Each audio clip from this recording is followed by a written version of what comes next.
الحمد لله نحمده ونستعينه ونستغفره ونعوذ بالله من شرور أنفسنا ومن سيئات أعمالنا من يهده الله فلا مضل له ومن يضلل فلا هادي له وأشهد أن لا إله إلا الله وحده لا شريك له وأشهد أن محمدا عبده ورسوله أما بعد فإن خير الحديث كتاب الله وخير الهدي هدي محمد صلى الله عليه وعلى آله وسلم وشر الأمور محدثاتها وكل محدثة بدعة وكل بدعة ضلالة وكل ضلالة في النار. قال الله تبارك وتعالى ونبلوكم بالشر والخير فتنة وإلينا ترجعون. میرے محترم دینی بھائیوں اور قابل احترام اور بہنوں، آج سے ایک نئے عنوان کا ہم آغاز کر رہے ہیں، فتنوں کے دور میں نجات کا راستہ۔ اللہ رب العالمین نے انسان کو آزمائش کے لیے پیدا کیا ہے۔ دنیا کی زندگی انسان کے لیے ایک امتحان ہے، چاہے انسان اچھا ہو یا برا ہو، وہ اس امتحان سے بھاگ نہیں سکتا ہے۔ اس میں انسان کی مرضی، اس کا فیصلہ، اس کا انتخاب نہیں۔ دنیا میں کسی امتحان میں انسان کو شریک ہونا ہے تو خود اس کی اپنی مرضی ہوتی کہ میں شریک ہونا چاہتا ہوں یا نہیں۔ اپنے طور پر وہ فارم بھرتا ہے، اپنے طور پر وہ پڑھائی کرتا ہے، انٹرویو دیتا ہے، امتحان دیتا ہے، پاس ہوتا ہے، فیل ہوتا ہے۔ اس کی اپنی چوائس ہوتی ہے کہ وہ کس میدان میں جائے گا، اور اس میدان میں جا کر وہ امتحان دیتا ہے، اور پھر یا تو پاس ہوتا ہے تو فیل ہوتا ہے۔ دنیا میں ایسا نہیں۔ دنیا میں پیدا ہونا، دنیا میں آنا، یہ خود امتحان کے لیے انسان کے لیے شروعات ہے کہ ایک انسان کو اللہ رب العالمین نے امتحان اور آزمائش کے لیے پیدا کیا ہے۔ اس امتحان سے فرار ممکن نہیں، لہذا اب اس سوال کو سامنے رکھنا کیوں اللہ تعالیٰ نے امتحان رکھا، یہ فضول ہے۔ سوال یہ ہونا چاہیے کہ جب ہم امتحان میں ہیں تو اب ہم کیا کریں، اب کامیاب ہونے کے لیے ہم کیا کریں۔ ایک انسان اگر دنیا میں آنے کے بعد، بالغ ہونے کے بعد، ساری صلاحیتیں پانے کے بعد یہ سوال کریں کہ ہم دنیا میں کیوں آئے، اور اسی میں اپنی زندگی ختم کرتے ہیں، شکایت کرے، سوچتا رہے، پریشان ہو، فرسٹریٹ ہو، تو اس انسان نے اپنی زندگی کو ضائع کر دیا۔ سوال یہ تھا کہ واقعی اب جب میں دنیا میں آیا ہوں تو مجھے کرنا کیا چاہیے۔ اکثر انسان ایسے سوالات میں کھو کر اپنا وقت ضائع کرتا ہے جن کا کوئی نتیجہ نہیں ہوتا۔ صحیح سوال پوچھنا انسان کے لیے صحیح راستوں کے دروازے کھولتا ہے۔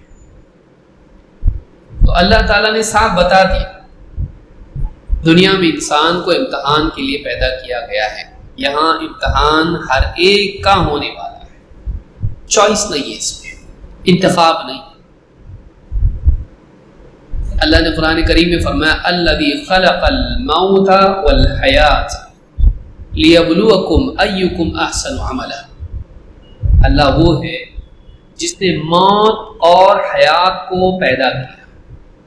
موت کا خالق بھی اللہ، حیات زندگی کا خالق بھی اللہ۔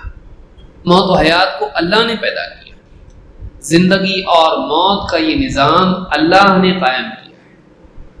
کیوں پیدا ہوتا؟ اللہ پیدا کیا۔ کیوں انسان مرتا؟ اللہ نے موت دی۔ تو زندگی اور موت کا قانون، اس کا نظام اور زندگی اور موت کو اللہ نے پیدا کیا۔ کیوں پیدا کیا؟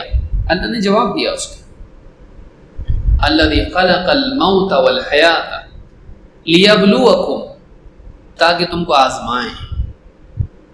کیا آزمائیں؟ ایکم احسن عملا، کہ تم میں عمل میں کون زیادہ اچھا ہے۔ اچھا، معلوم ہوا کہ اس امتحان کا مقصود یہ ہے. اور امتحان کیوں کہ سوال پہ ٹائم ویسٹ کرنے کی بجائے امتحان میں پاس ہونے کے لیے کیا کرنا اس پہ دھیان دینا ضروری ہے. ایکم احسن عملا، تم میں عمل میں کون اچھا ہے، کون زیادہ اچھا ہے. معلوم ہوا کہ امتحان میں کامیاب ہونے کے لیے انسان کو اپنے اعمال کو بہتر بنانا پڑے گا.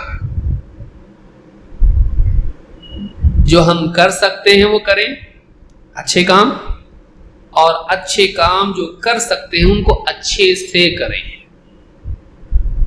اس کو اگر چھوٹے سے بولا جائے جملے میں، do what you can, do it best. پوری زندگی کا خلاصہ اگر یہ اصول ذہن میں رکھے انسان وہ کبھی پریشان نہیں ہوگا. تو جو کر سکتا ہے اچھے کام، برے نہیں، اچھے کام جو تو کر سکتا ہے. ہر اچھا کام کر سکتا ہے نہیں کر سکتا ہے. بہت سارے کام انسان کے بس میں نہیں ہوتے ہیں. بستر پر پڑا ہوا آدمی حج کے لیے چل کے جا نہیں سکتا ہے. تو جو کر سکتا ہے، گونگا آدمی قرآن کی تلاوت نہیں کر سکتا ہے، زور سے نہیں پڑھ سکتا ہے، آواز ہی نہیں گلے میں. تو جو کر سکتا ہے اچھا کام وہ کر، اور اس کو اچھے سے کر، کسی طرح سے مت کر جیسے منافقین کرتے تھے کہ بالکل بیزاری سے نماز کے لیے اٹھتے تھے اور دکھاوے کے لیے نماز پڑھتے تھے. دو چیزیں بتائیں. کیا کہا؟ ان المنافقین یخادعون اللہ وهو خادعهم. منافقین اپنے گمان میں اللہ کو دھوکہ دینے والا عمل کرتے ہیں، اللہ کے ساتھ دھوکہ بازی کرتے ہیں. کفر کو چھپا کے، اسلام کو ظاہر کر کے اللہ کو دھوکہ دینے کی کوشش کرتے ہیں. حقیقت یہ ہے کہ اللہ ہی انہیں دھوکے میں ڈالے ہوئے ہیں کہ انہیں نہیں معلوم کہ ان کی چال بازی پکڑی گئی ہے، غفلت میں پڑے ہوئے ہیں. وَإِذَا قَامُوا إِلَى الصَّلَاةِ قَامُوا كُسَالَىٰ. جب نماز کے لیے اٹھتے ہیں تو بیزارگی کے ساتھ میں، سستاتے ہوئے، نہ چاہتے ہوئے. قَامُوا كُسَالَىٰ يُرَاءُونَ النَّاسَ. لوگوں کے لیے دکھاوا کرتے ہیں، لوگوں کو دکھانے کے لیے نماز پڑھتے ہیں. وَلَا يَذْكُرُونَ اللَّهَ إِلَّا قَلِيلًا. اور اللہ تعالیٰ کو نہیں کے برابر یاد کرتے ہیں، اتنا کم کہ جو کچھ فائدہ نہ دے. بس خیالوں میں آ گیا اللہ تو آ گیا. تو تین باتیں بیان کی. دھوکے بازی کے علاوہ ان کی نماز جو ہے اس کے بارے میں تین باتیں بیان کی. سستاتے ہوئے، جی چراتے ہوئے، بیزاری کے ساتھ اٹھتے ہیں، اور اس نماز میں دکھاوا کرتے ہیں، اور تین اس میں اللہ کو یاد نہیں کرتے جتنا کرنا چاہیے. تو عمل تو کیا، نماز نہیں پڑھی ایسا تو نہیں، پڑھی نا، لیکن اچھے سے نہیں پڑھی. تو انسان کا امتحان یہ نہیں کہ آدمی اچھے کام کر لے. انسان کا امتحان یہ ہے کہ انسان اچھے کام کو اچھے سے کرے، ظاہر و باطن کے اعتبار سے اس میں خوبی ہو، اس میں احسان. یہ انسان کا امتحان ہے. تو کہا کہ الذی خلق الموت والحیات لیبلوکم ایکم احسن عملا. اللہ وہ ہے جس نے موت و حیات کو پیدا کیا تاکہ آزمائیں تمہیں کہ تم میں عمل کے اعتبار سے کون زیادہ اچھا ہے. سوال یہ پیدا ہوتا کہ اللہ نے موت کو پہلے ذکر کیا، زندگی کو بعد میں، جبکہ الٹا معاملہ ہے. پہلے زندگی ہے پھر موت ہے نا؟ نہیں، پہلے موت ہے پھر زندگی. کیوں؟ اس لیے کہ پہلے انسان مردہ تھا، پھر جانا ہے اس میں.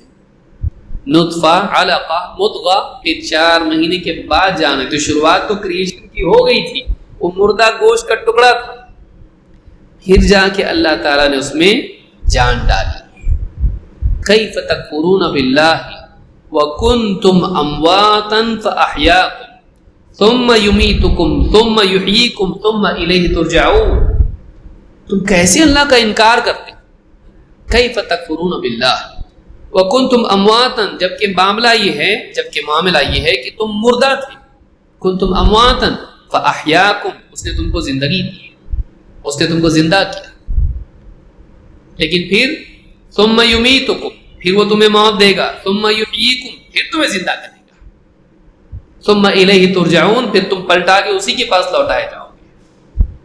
موت زندگی، موت زندگی، یہ ترتیب ہے انسان کی، دو موتیں دو زندگیاں۔ تو پہلے مردہ بے جان گوشت کا ٹکڑا تھا، مردہ جسم تھا لیکن روح نہیں تھی، اللہ تعالیٰ اس بے جان جسم میں روح ڈالتا ہے ماں کے پیٹ میں، پھر دنیا میں آتا ہے، پھر واپس سے زندہ ہو گیا، زندگی پیدا ہوا، پیدا ہونے کے بعد میں پھر موت آئے گی، یہ دوسری موت ہے، پہلی موت وہ تھی، پھر زندہ ہوا، پھر موت آئی، پھر آخرت میں پھر اس کو واپس اللہ تعالیٰ زندہ کرے گا۔ ہاں پہلی بار ماں کے پیٹ سے نکلا، دوسری بار قبر کے پیٹ سے نکلے گا، دوسری مرتبہ۔ تو پہلی بار جب ممکن ہے تو دوسرا کیوں ممکن نہیں؟ جب ماں کے پیٹ سے نکل سکتا ہے مردہ زندہ ہو کے، قبر کے پیٹ میں مردہ پڑا تھا، پھر اس میں جان ڈال کے اللہ کیوں زندہ نہیں کر سکتا؟ قرآن کا طریقہ استدلال بہت سادہ ہوتا ہے جو ہر آدمی سمجھ سکتا ہے، جب یہ پاسبل ہے تو یہ کیوں پاسبل نہیں ہے؟ ثم الیہ ترجعون، پھر پلٹا کے تمہیں اللہ کے سامنے پیش کیا جائے گا حساب کے لیے، تم اللہ کے پاس لوٹائے جاؤ گے۔ تو یہ امتحان کی دنیا ہے، اس سے بھاگ نہیں سکتے، اور امتحان مختلف طرح سے انسان پر آتا رہے گا، اچھی چیزوں سے بھی اور بری چیزوں سے بھی۔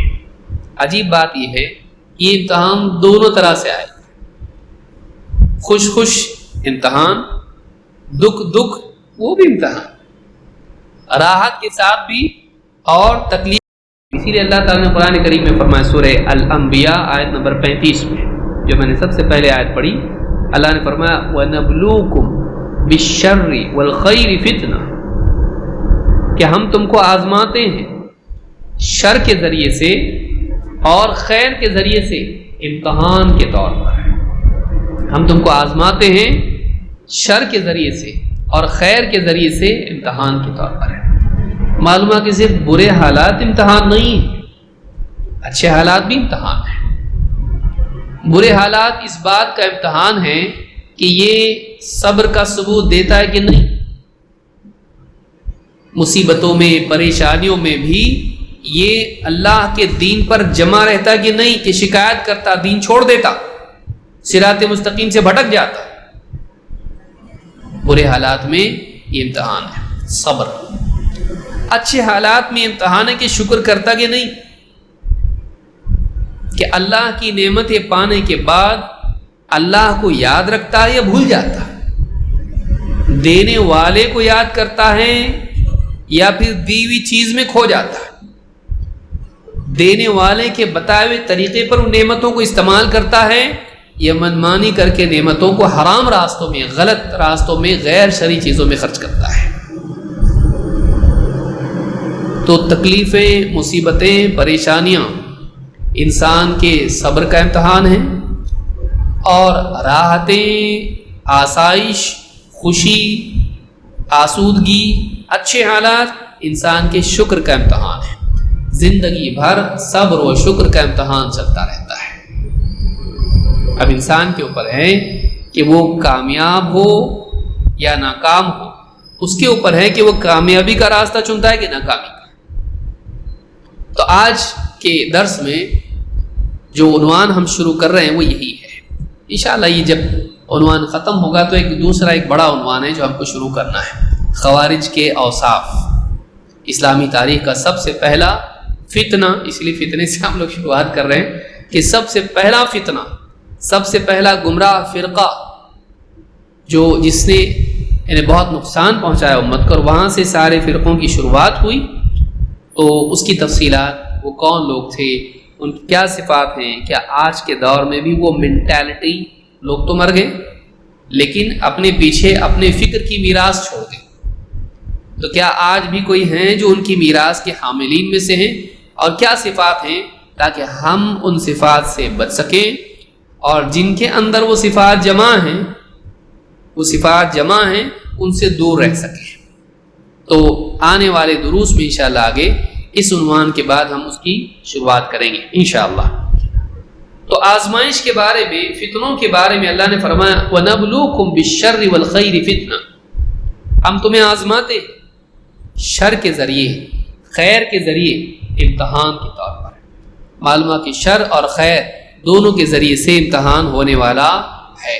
تو کوئی آدمی یہ نہ سمجھے کہ چلو بھائی مصیبت کے دن گئے اب اچھے دن آئے، آزمائش سے نکل گیا میں، نہیں، تو ایک آزمائش سے نکل کے دوسری آزمائش میں آیا، تو آزمائش سے کب نکلے گا؟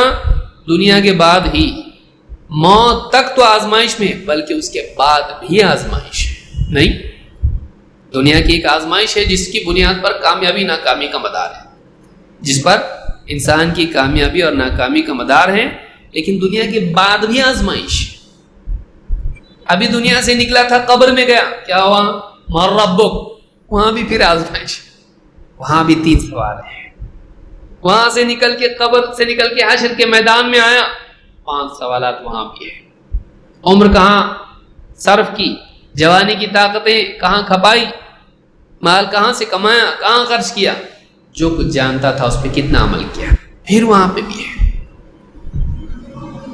بچ بچا کے انسان پھر جنت میں چلا جائے، اب آزمائش ختم، اب امتحان نہیں، ابھی کوئی ٹیسٹ نہیں جس کی بنیاد پر پاس یا فیل ہو، اس کی بنیاد پر اللہ کا قریب یا دور ہوگا، اللہ کا مقرب یا اللہ سے دور ہوگا، اب ختم۔ جب تک جنت میں نہیں جاتا انسان، سکون نہیں اس میں، تب تک اس کے لیے کوئی یعنی بے فکری نہیں۔ اسی لیے آپ دیکھیں گے کہ قیامت کے دن بھی انبیاء بھی پریشان ہوں گے، نفسی نفسی، کیا ہوگا معلوم نہیں، گھبرا رہے۔ لوگ جائیں گے آدم علیہ السلام کے پاس، سفارش کیجئے، آج میں میرے حال میں ہوں، میں نہیں کر سکتا، مجھے ڈر ہے کہیں میرا ہی معاملہ خراب نہ ہو جائے۔ مجھ سے ایک بات ہو گئی تھی جنت میں، اللہ نے پیڑ کے قریب جانے سے منع کیا، چلا گیا تھا، پھل کھا لیا تھا، آج میں نہیں۔ تم ان کے پاس جاؤ، نوح علیہ السلام کے پاس جاؤ، وہ بولیں گے موسیٰ علیہ السلام کے پاس جاؤ، بولیں گے عیسیٰ علیہ السلام کے پاس جاؤ، پھر جا کے اللہ کے نبی صلی اللہ علیہ وسلم کے پاس آئیں گے کہ ہاں یہ میرا کام ہے۔ آپ جائیں گے، اللہ تعالیٰ کا دیدار آپ کو ہوگا سب سے پہلے، اور آپ سجدے میں گر جائیں گے، اللہ کے دیدار پر آپ سجدے میں گر جائیں گے۔ ابن ابی عاصم نے اس کو روایت کیا، غالباً بخاری میں بھی ہے۔ تو آپ سجدے میں گر جائیں گے، اور اس کے بعد اللہ تعالیٰ، لمبا زمانہ چلا جائے گا، اللہ تعالیٰ آپ کو فرمائے گا اے محمد سر اٹھائیے، کہیے آپ کی سنی جائے گی، سفارش کیجیے آپ کی سفارش قبول ہوگی۔ آپ کہیں یا رب امتی امتی، اے میرے رب میری امت میری امت، پھر آپ کے لیے ایک حد مقرر کر دی جائے گی، ان کو نکال سکتے ہیں جہنم سے، ان کو بچا سکتے ہیں۔ وہ حد کیا ہوگی؟ جس کا خاتمہ توحید پر ہوا ہو، جس کا خاتمہ توحید پر ہوا ہو، شرک پر نہیں۔ بھلے زندگی میں شرک کیا ہو، مرنے تک شرک پہ نہیں رہا ہو، مرتے وقت توحید پہ رہے۔ صحابہ بھی تو پہلے شرک کرتے تھے نا، لیکن خاتمہ توحید پر۔ جس کا خاتمہ توحید پر ہو، آپ کی سفارش اس کے حق میں قبول کی جائے گی۔ تو آپ نے بھی ایک حدیث میں فرمایا لِكُلِّ نَبِيٍّ دَعْوَةٌ مُسْتَجَابَةٌ، ہر نبی کی ایک مقبول دعا ہوتی ہے۔ فَتَعَجَّلَ كُلُّ نَبِيٍّ دَعْوَتَهَا، تو ہر نبی نے اپنی دعا جلدی جلدی دنیا ہی میں مانگ لی۔ وَإِنِّي اخْتَبَعْتُ دَعْوَتِي شَفَاعَةً لِأُمَّتِي يَوْمَ الْقِيَامَةِ، میں نے اپنی وہ دعا، ایک دعا جو مانگے ملتا ہے، وہ ایک دعا میں نے چھپا کے سنبھال کے رکھی ہے قیامت کے دن کے لیے۔ فَهِيَ نَائِلَةٌ إِنْ شَاءَ اللَّهُ مَن مَّاتَ مِنْ أُمَّتِي لَا يُشْرِكُ بِاللَّهِ شَيْئًا، تو وہ یقیناً مل کے رہے گی، وہ نصیب ہوگی میری امت میں سے ہر شخص کو جو اس حال میں مرے کہ اس نے شرک نہیں کیا اللہ کے ساتھ، تو وہ حد ہوگی کہ اللہ کے ساتھ شرک نہیں کرتا، توحید پر ہے۔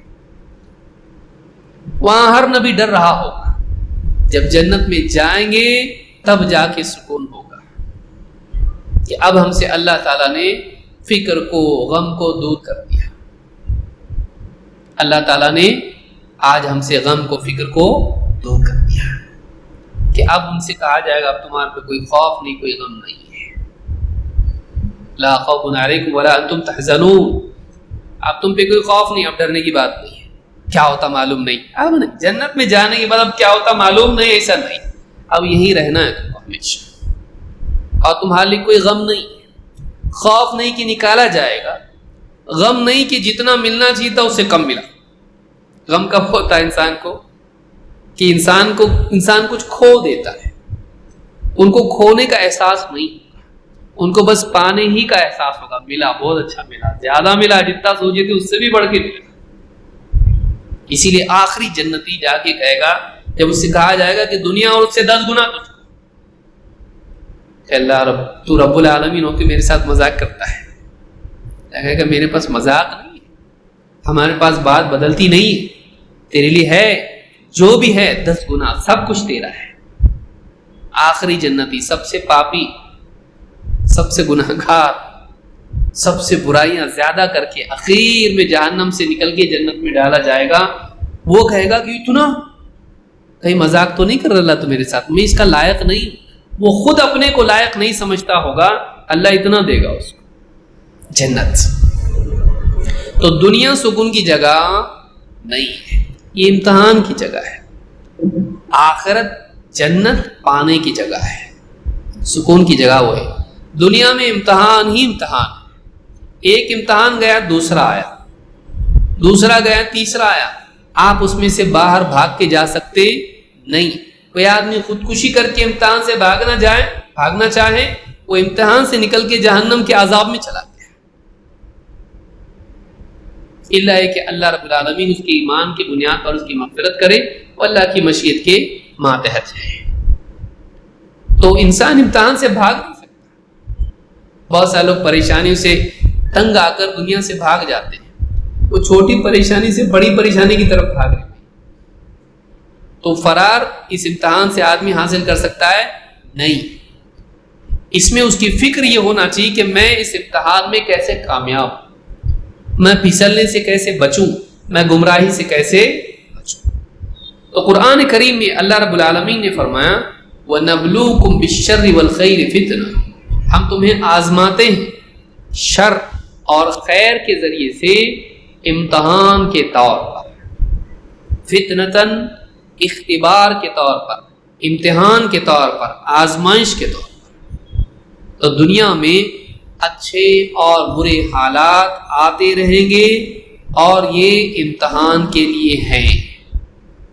جس انسان نے اس کو سمجھ لیا وہ اس امتحان میں کامیابی کی تیاری کرے گا, نہ یہ کہ شکایتوں میں اور غفلتوں میں پڑے. چلیے آگے بڑھتے ہیں.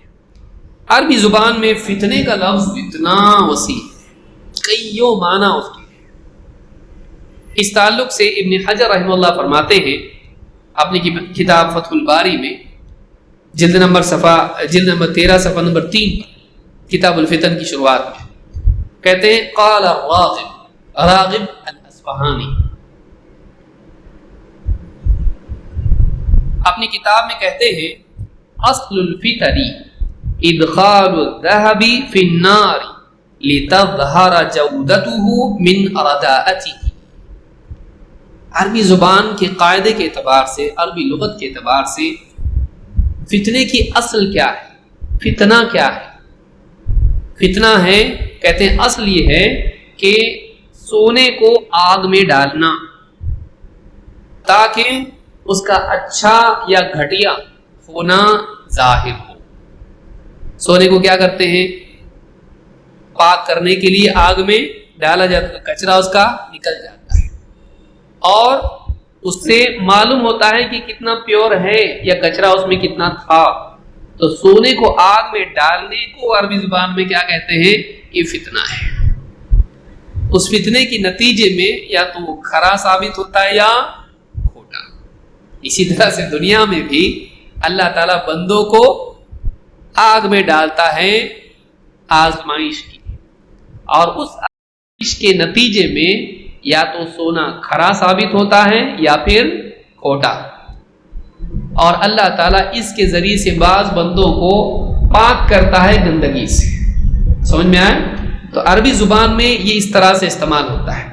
کفوی ان کی کتاب ہے الکلیات, جس میں عربی زبان کے الفاظ جو استعمال ہوتے ہیں قرآن و سنت میں، اس کے معنی کہاں کہاں کیسے استعمال ہوئے ہیں انہوں نے ذکر کیا ہے۔ کہتے ہیں الفتنۃ ہی ما یتبین بها حال الانسان من الخیر والشر۔ کہتے ہیں عربی زبان میں فتنہ اس چیز کو کہتے ہیں جس کے ذریعے انسان کا حال کھل کے سامنے آتا ہے، اچھا ہو یا برا ہو، خیر ہو یا شر۔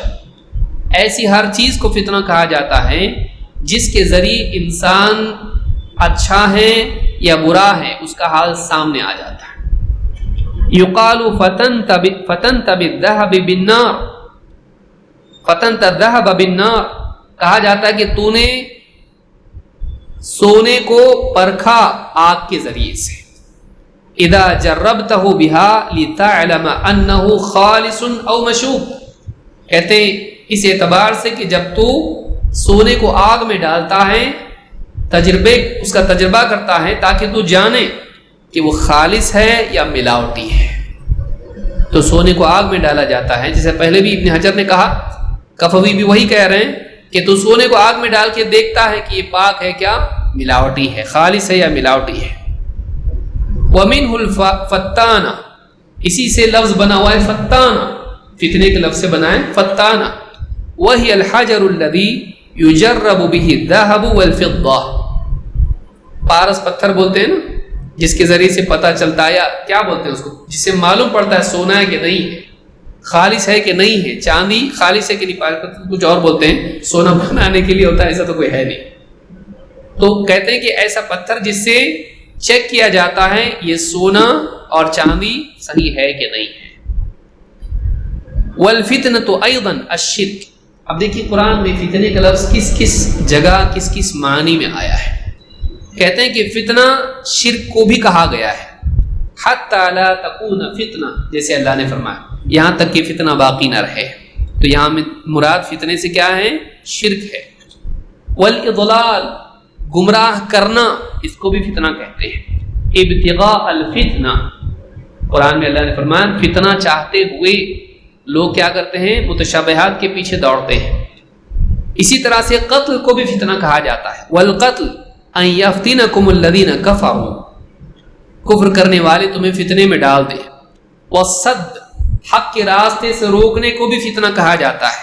واحذرهم ان یفتنوک، والضلالہ، گمراہی کے لیے بھی فتنے کا لفظ آتا ہے۔ ومن یرد اللہ فتنتہ، والقضاء، اللہ کی طرف سے جو فیصلہ ہوتا ہے اس کے لیے بھی استعمال ہوتا ہے۔ ان ہی الا فتنتک، والاثم، گناہ کے لیے بھی فتنے کا لفظ آتا ہے۔ ان ہی الا فتنتک، اسی طرح سے الا فی الفتنۃ سقطوا، اللہ نے کہا الا فی الفتنۃ سقطوا۔ والمرض، بیماری کے لیے بھی فتنے کا لفظ آتا ہے۔ یفتنون فی کل عام۔ والعبرہ، عبرت، لوگوں کے لیے نصیحت بننا کسی چیز کا، کہ اس کو عبرت بنا دیا اللہ تعالیٰ نے، اس کو دیکھ کے لوگ سدھریں گے، اس کے لیے بھی فتنے کا لفظ آتا ہے۔ لا تجعلنا فتنہ، لا تجعلنا فتنۃ للذین ظلموا۔ والعفو، اور عفو کے لیے بھی آتا ہے۔ ان تصیبہم فتنہ، لیکن یہ دوسرے معنی میں بھی آیا ہے، عذاب کے معنی میں بھی آیا ہے۔ والاختبار، آزمائش، امتحان۔ وَلَقَدْ فَتَنَّ الَّذِينَ مِن قَبْلِهِمْ، تم سے پہلوں کو بھی ہم نے آزمایا ہے۔ والعذاب، اور عذاب کے لیے بھی لفظ آتا ہے۔ جعل فتنة الناس كعذاب اللہ، لوگوں کی تکلیف کو وہ اللہ کے عذاب کی طرح بنا دیتا ہے۔ والاحراق، جلانے کے لیے بھی فتنے کا لفظ آتا ہے۔ ہم یوم ہم علی النار یفتنون، اس دن آگ پر ان کو تپایا جائے گا، جلایا جائے گا۔ والجنون، پاگل پن کے لیے بھی فتنے کا لفظ آتا ہے۔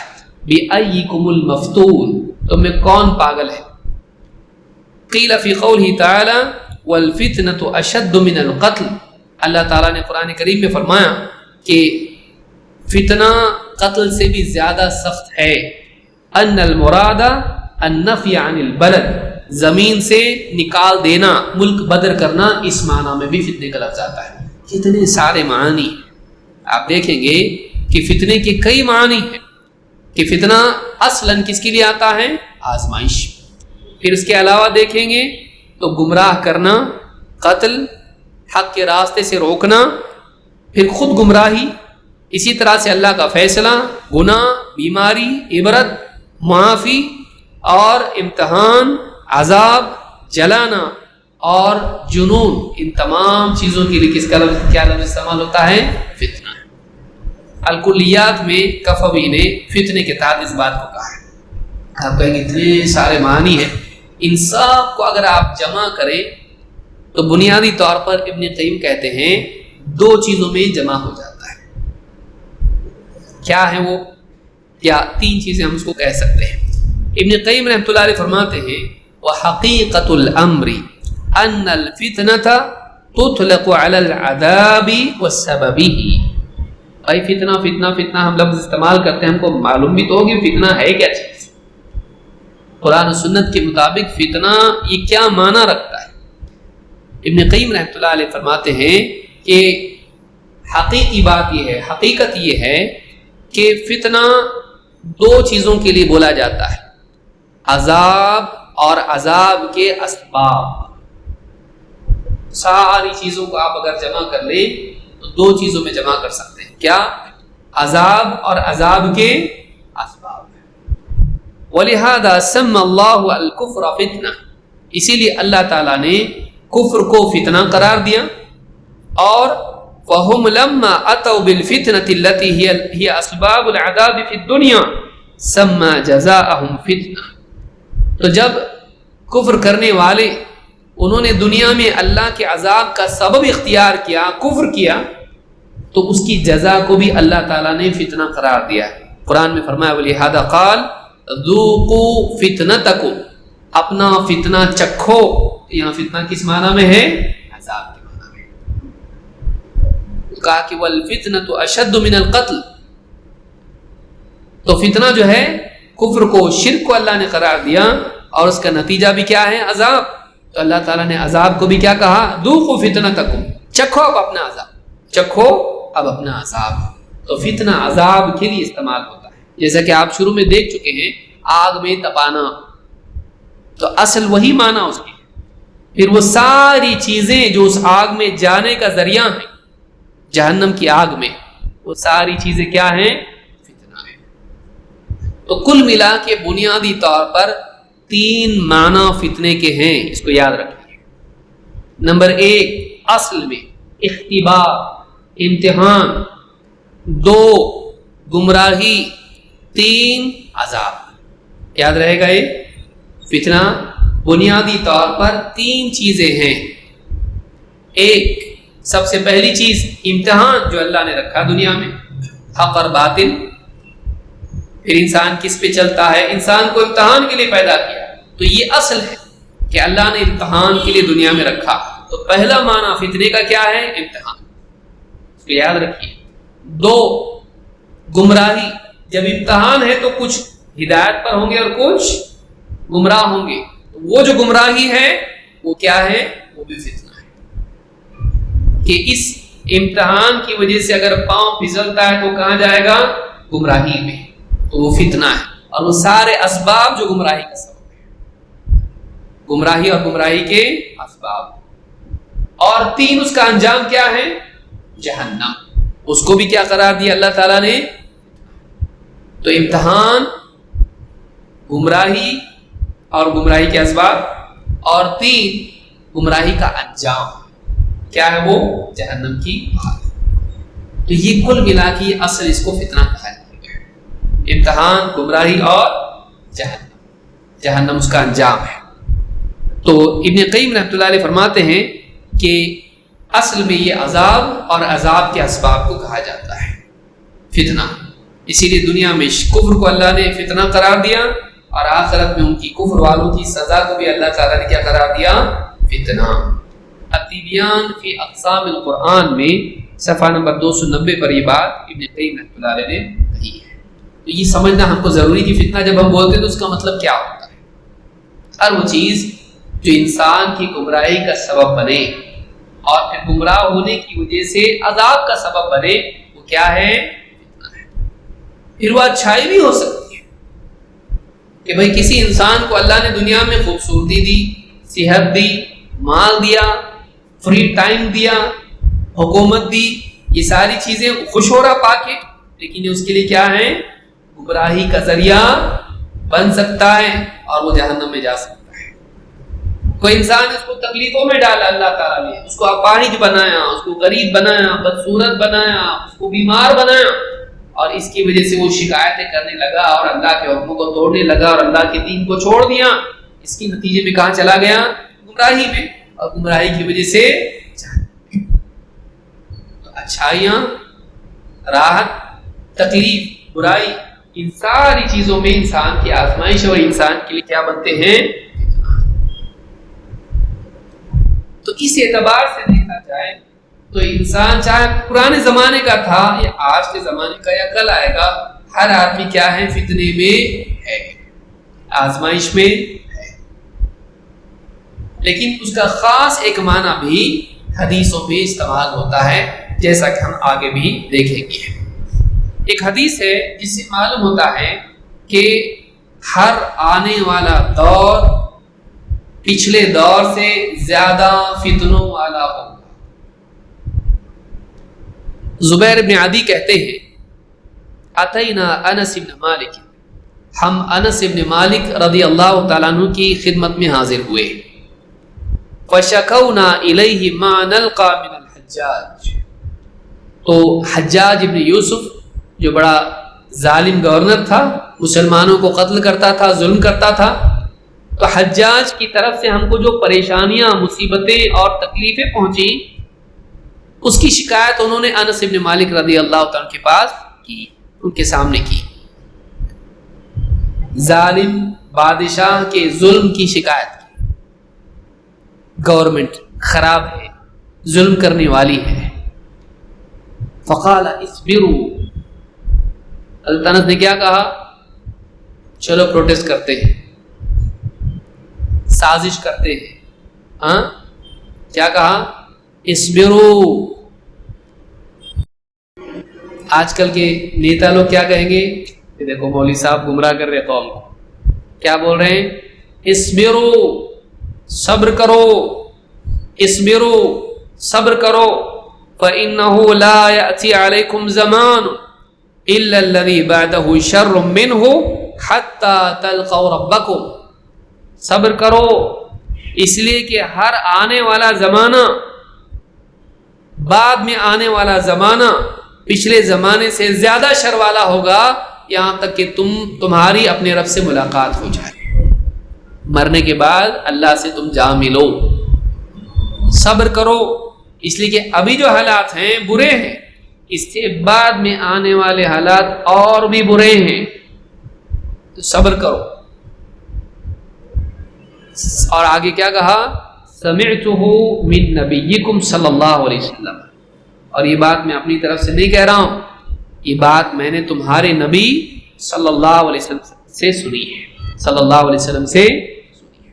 یعنی یہ جو بات میں کہہ رہا ہوں کہ ہر آنے والا زمانہ اس کے پہلے زمانے سے زیادہ شر والا ہوگا، تو یہ تم کو بہت لگ رہا ہے، اس سے زیادہ آگے برائیاں آنے والی، اس سے زیادہ آگے مصیبتیں آنے والی ہیں، تو تم صبر کرو، صبر کرو، شکایت مت کرو، صبر کرو، ہر آنے والا دور زیادہ شر والا ہوگا۔ یہ بات میں نے تمہارے نبی محمد عربی صلی اللہ علیہ وسلم سے سنی ہے۔ صحیح البخاری کتاب الفتن حدیث نمبر 7068، 7068، کوئی دیکھنا چاہے اس کی شرح بھی جا کے دیکھ سکتا ہے، فتح الباری یا دوسری کتابوں میں۔ ترمذی کی حدیث جو حضرت انس ہی سے آئی ہے، اس کے الفاظ ہیں اور یہ مرفوعاً ہے، اللہ کے نبی صلی اللہ علیہ وسلم کا فرمان اس میں ہے، ما من عام الا والذی بعدہ شر منہ حتی تلقوا ربکم۔ چینجز کتنے فاسٹ ہوتے ہیں، تبدیلیاں، برائیاں کتنی تیزی سے آئیں گی۔ آپ نے فرمایا ہر سال، اس کے بعد میں آنے والا سال پچھلے سال سے زیادہ شر والا ہوگا، یہاں تک کہ تم اپنے رب سے جا ملو، اپنے رب سے تمہاری ملاقات ہو۔ امام ترمذی نے اپنی سنن میں، اپنی جامع میں اس کو روایت کیا ہے، صحیح الجامع الصغیر حدیث نمبر 5731، اور حدیث صحیح ہے۔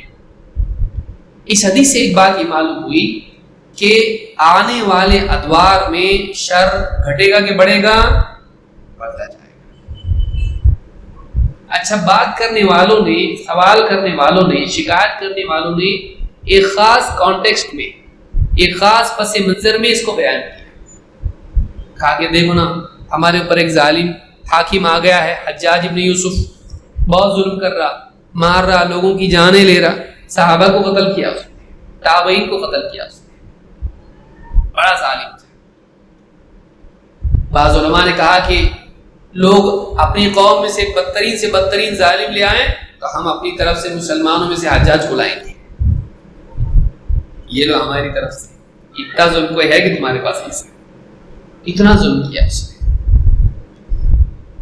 تو جب صحابی رسول صلی اللہ علیہ وسلم سے لوگوں نے شکایت کی تو انہوں نے کیا کہا؟ صبر کرو، اس لیے نہیں کہ وہ بزدل تھے، اس لیے کہ وہ سمجھدار تھے۔ بے وقوف بہادر قوم کو ایسی مصیبت میں ڈالتا جو خود پچھلی مصیبت سے بڑی مصیبت ہوتی ہے۔ بعض حل اور بعض سلوشن اور بعض اچھے خواب انسان کے لیے نائٹ میئر ہوتے ہیں،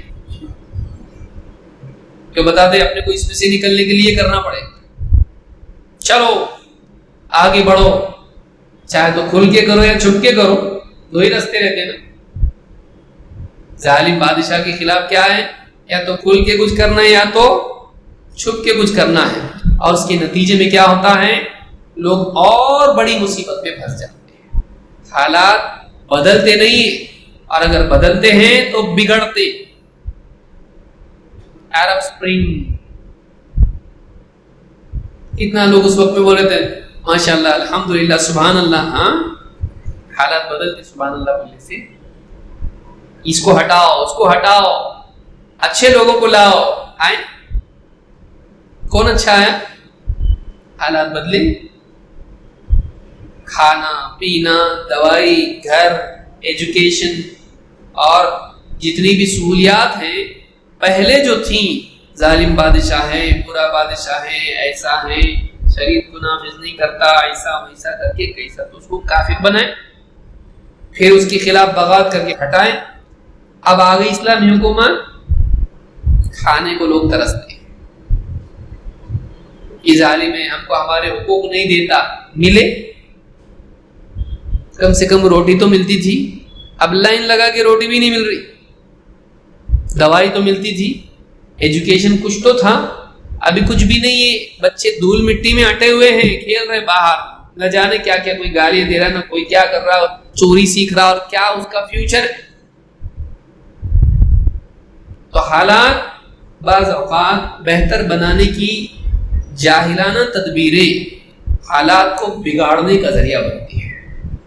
بعض لوگ زخم کو سینے کی کوشش میں اپنی نالائقی کی وجہ سے زخم کو اور بگاڑ دیتے ہیں، سڑا دیتے ہیں اس کو۔ ایسے لوگ جن کے پاس قرآن و سنت کا حل نہیں ہوتا ہے، جن کے پاس فرانس کا، امریکہ کا، افریقہ کا اور روس کا اور نہ جانے کتنے ملکوں کا ان کا حل ہوتا ہے، کیونکہ اکثر لوگ وہیں کے پڑے ہوئے ہوتے ہیں۔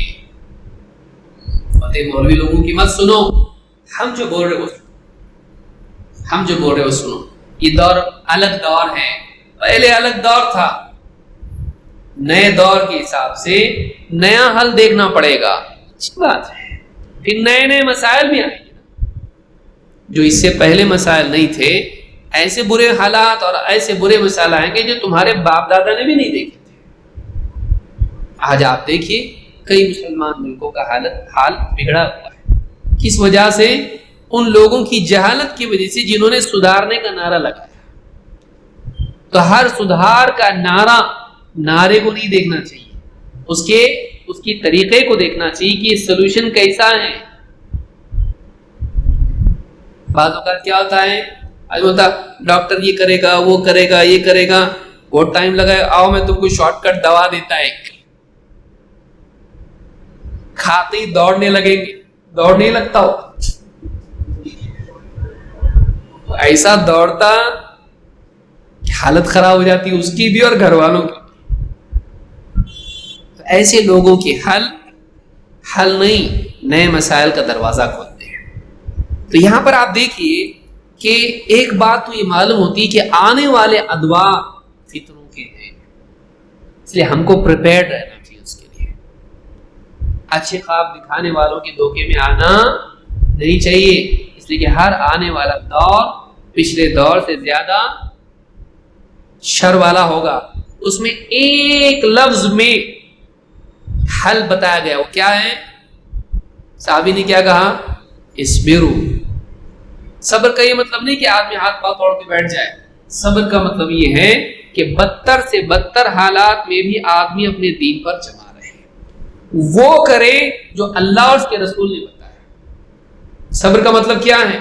اللہ اور اس کے رسول صلی اللہ علیہ وسلم کی رہنمائی پر جمے رہنا، چاہے برے سے برا دور آئے۔ صبر کا یہ مطلب ہے۔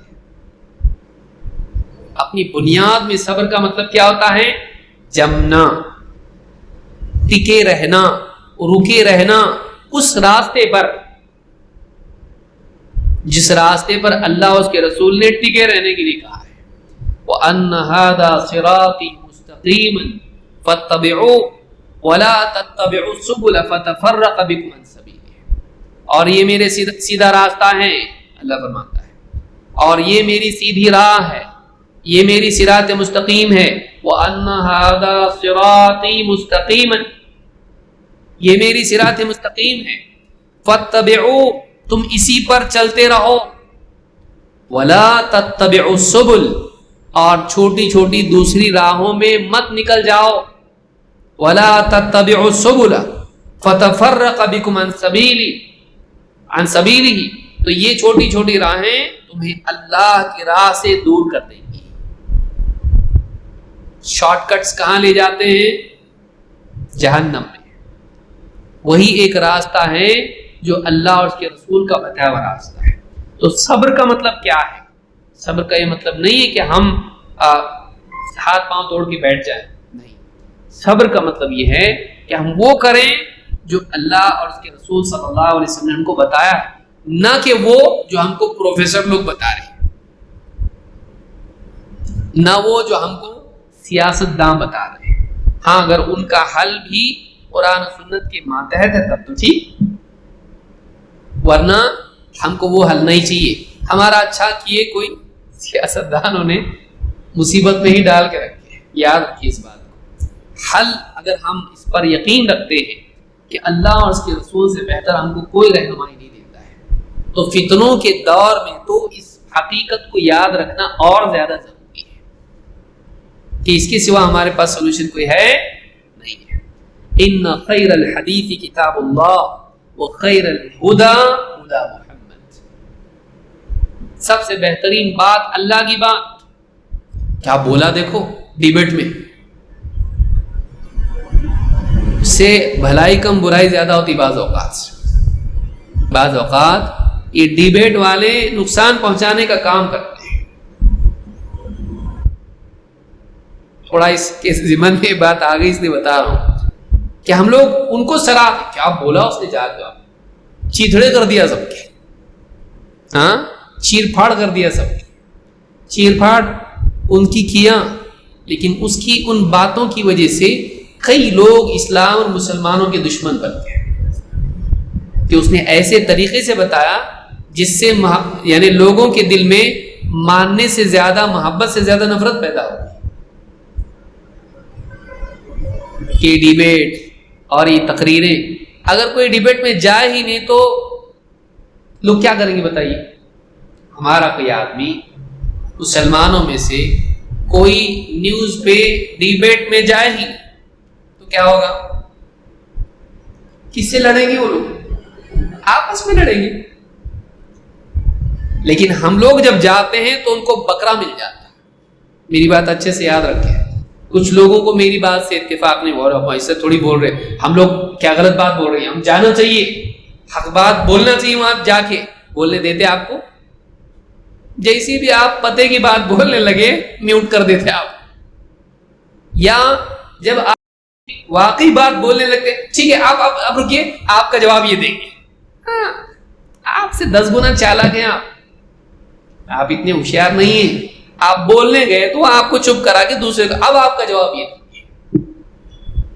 جب آپ کچھ غلط آپ کو بولنے کا موقع مل رہا کا مطلب ڈیمیج کرنے کا موقع مل رہا. ان کو کسی کو بولنے کا موقع کب دیتے؟ جب یہ ایک دم بے حیائی کی بری بات کرتا ہے بولنے دیتے اس کو. آپ غور کرو آل فال جب یہ بکتا رہتا ہے اس کو روکتے نہیں کیونکہ وہ ان کا کام کر رہا. وہ جو چاہتے ہیں نفرت پھیلانا کہ دیکھو مسلمانوں کے دلوں میں تمہارے لیے کیا ہے, دیکھو تمہارے لیے کیا بولا جا رہا ہے, تو پبلک دیکھ رہی ہے اور اس بیٹھے ہوئے آدمی کو مسلمانوں کا نمائندہ سمجھ رہی ہے اور اس کی روشنی میں وہ سارے مسلمانوں کو ایک سمجھ کے چل رہی ہے. سارے مسلمان ایسے رہتے ہیں. تو یہ جا کے جو بکرا جو الٹا اس کو لگ رہا بولنے کا موقع جتنا بول سکتے بولو, کل مارا تو آج ہی بول دو جتنا بولنا ہے سب بول دیتا ہو. یاد رکھیں اگر ہم نہیں جائیں گے اس میں, ہم اپنے پلیٹ فارم سے کیوں نہ بولیں اچھے سے سکون سے. ہاں 30 سیکنڈ میں بولو. 30 سیکنڈ میں کوئی بولا تھا آپ بتائیے 30 سیکنڈ میں تو نکاح کبھی نہیں بولا تھا. سوچا تھا کبول 3 بار بولا تھا. ہاں 30 سیکنڈ میں کیا بول سکتے آپ؟ یہ کون سی قید ہے؟ کیوں ضروری کہ ایک انسان حق بات سمجھا کے بعض اوقات بولنا چاہتا ہے اس کو وقت درکار ہے, لیکن وہاں کا ماحول ایسا ہے کہ کم ٹائم میں آپ کو اپنی بات ریلیز کرنا ہے کا مطلب آپ کو بہت اگریسو بول رہے ہیں. جب آدمی تیزی سے کم وقت میں بولتا ہے تو اس کی بات میں اگریشن پیدا ہو جاتا ہے. آپ کو یاد رکھیے کسی بھی ڈاکٹر سے پوچھو آپ اپنے پلیٹ فارم سے بولو. تو یہ صبر کا مطلب یہ نہیں کہ ہم لوگ کچھ نہ کریں. صبر کا مطلب وہ ہے کہ ہم وہ کریں جو واقعی صحیح ہے.